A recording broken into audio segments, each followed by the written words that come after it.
Senator from South Dakota. Like many other members who've spoken on the floor today, I too want to just acknowledge the extraordinary work that's done by the Capitol Police officers. Every single day they work around here protecting the people who work here, the people who visit here.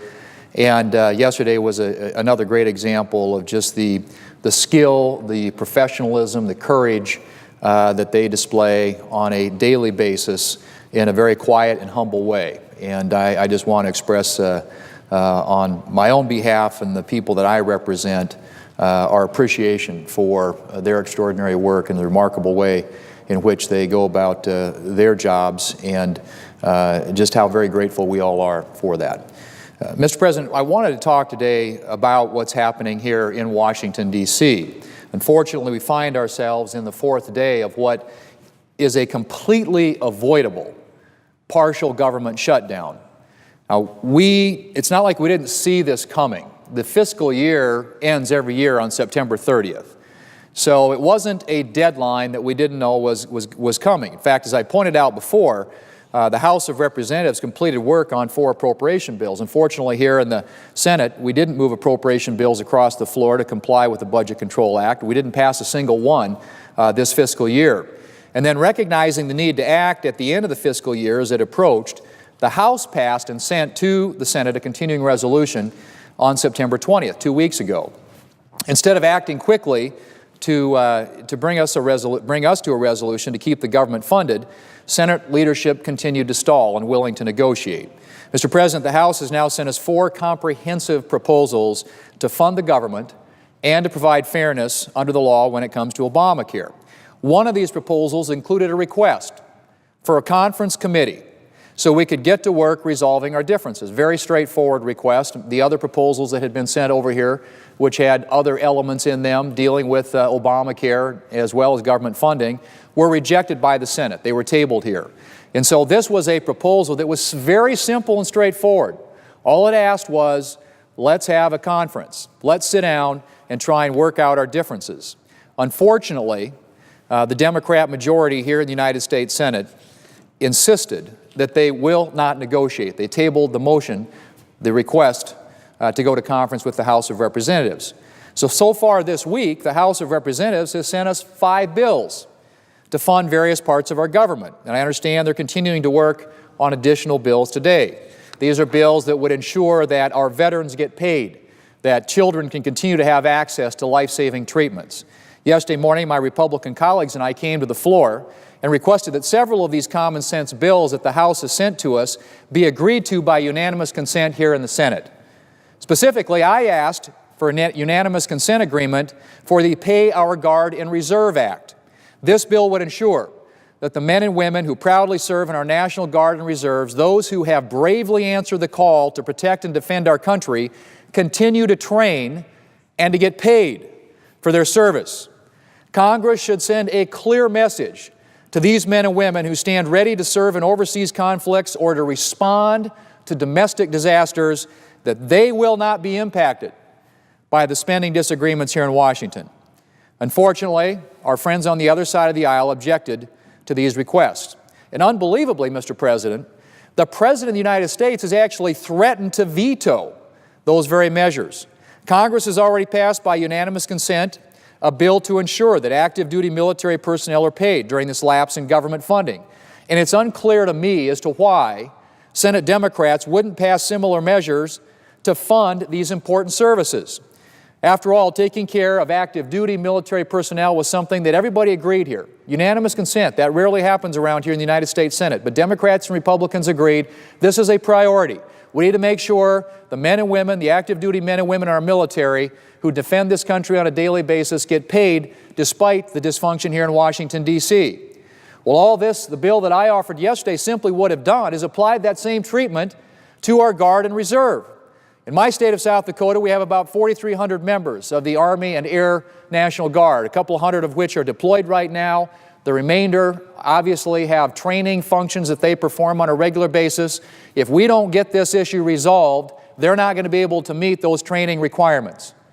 And of course, as we all know, they respond to domestic disasters, to emergencies that require their assistance here.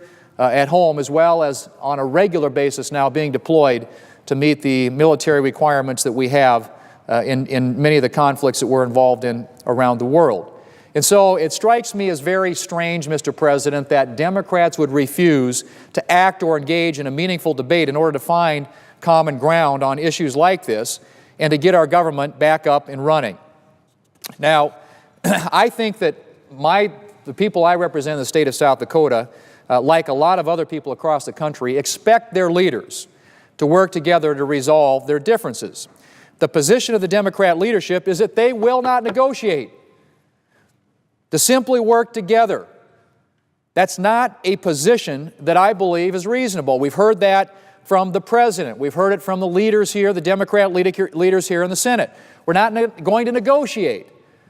Well, I think most Americans believe that they send us here to Washington, D.C. to work together, realizing there are differences, legitimate differences about how to solve problems and how to approach issues. But they believe on a very basic level that the responsibility that we have as their elected officials is to sit down and try and figure out how to solve these problems. And so to say that we will not negotiate as a starting position is a completely unreasonable position to take in the eyes, I believe, of the American people. The dysfunction, the gridlock that we have here in Washington, D.C., Mr. President, is simply unacceptable. On Wednesday, the President invited congressional leaders to the White House for what unfortunately turned out to be yet just sort of another photo opportunity, publicity stunt. The President waited until after the 11th hour, I should say, 2 days into a partial government shutdown, to even engage in a face-to-face way with congressional leaders. It strikes me that when you invite people to the table in the same breath, make explicit that you're not willing to negotiate, that very little work is going to get done for the American people. I would hope that we would see better from our President, better from our leaders here in the United States Senate. It seems like, at least, Mr. President, that Democrats are very content to take their ball and to go home. 4 days into a partial government shutdown, and they still refuse to negotiate.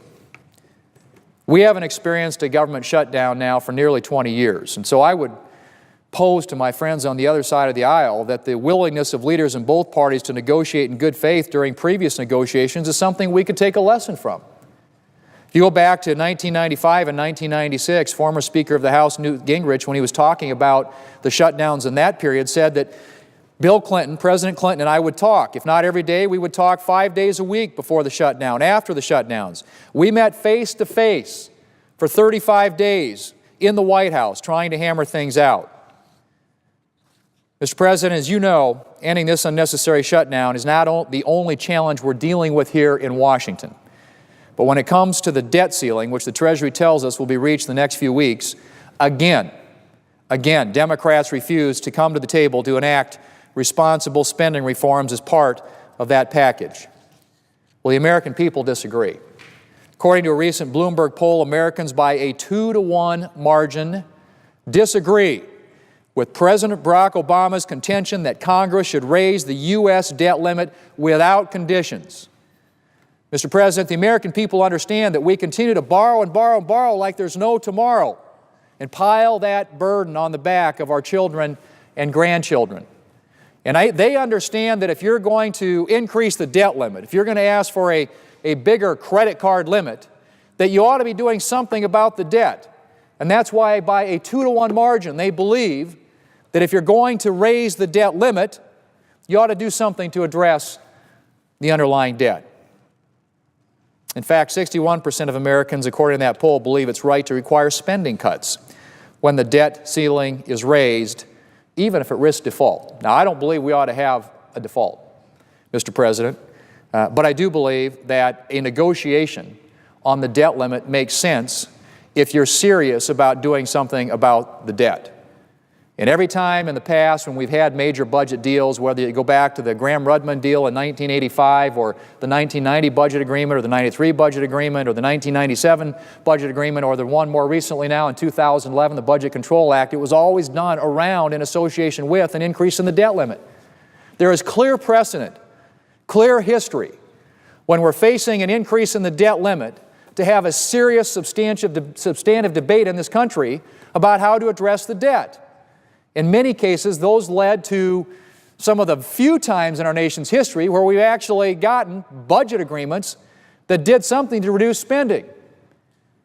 It might come as a surprise to some of my colleagues here that inasmuch as many of us don't like the sequester that came out of the Budget Control Act of 2011, Mr. President, I would ask unanimous consent for an additional minute. Without objection. Mr. President, what came out of that was now for the first time since the 1950s, literally since the Korean War, government spending has gone down for 2 consecutive years. It can be done. It can be done when reasonable people are willing to sit down and negotiate.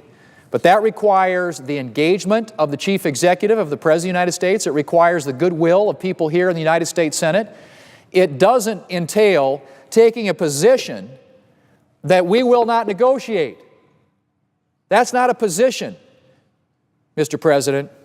What we need is an opportunity where we can sit down together and focus on these big challenges that we have. In the meantime, we continue to have opportunities to vote to fund veterans programs, to vote to fund our National Guard and Reserve, to fund the National Institutes of Health, those important priorities that many of my colleagues on the Democrat side have gotten up and talked about. We have bills coming over from the House of Representatives. We could do like we did with the Military Pay Act, pick them up and pass them by unanimous consent so we don't have to worry about any of these issues not being addressed and important programs and projects not being funded. That's all it simply takes, Mr. President. I hope that can happen. And with that, Mr. President, I yield the floor.